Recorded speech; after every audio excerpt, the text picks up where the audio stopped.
Parang umaga pa sa atin lahat, mga kapatid. Gata po tayo ng laing. Ito, ang sahog niyan itong labahita. Tapos ito yung laing. Yung tuyo na yan, hinugasan ko po muna yan kasi binila dyan marumi yan. Pagkanyatin mo may mga alikabok yan. Kaya yan, hinugasan tapos pinigaan. Tapos, prito tayong isda. Tapos, ito yung pangalawang gata. Pinakugaan ko na yan. Tapos, lagay natin itong luya. Tapos, sibuyas.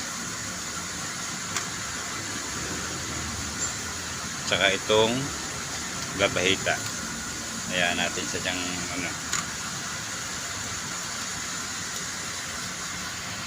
Gawin na rin doon natin yung laing kasi may mga ito laman.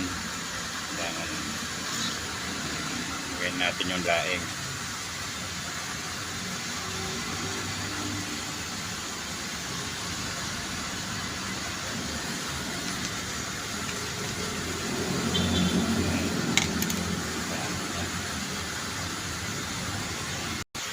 Tsaka itong sariwang dahon.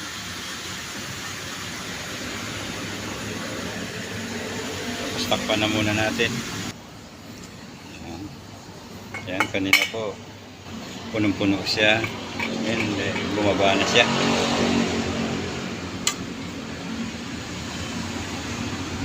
Tama na natin. Lagay na po natin yung bawang gata. Dalawa po itong binili ko na. Lagay natin pa yung isa.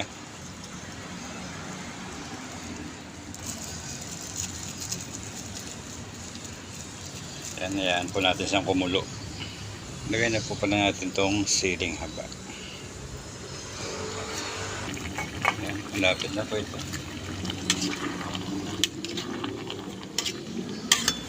Hindi ako nakabili ng siling siling labuyo, kaya nano ko na lang itong siling na haba. Ayan, okay na po ito mga kapatid. Ito na po ito. Hindi ko na masyadong palalangasin at lalanta ka naman kaagad doon ng mga kasama ko. Shoutout pala kay Jehoshua at sa Lita family. Kamusta po kayo mga kapatid? Salamat po sa Diyos sa panunood. Salamat po sa Diyos.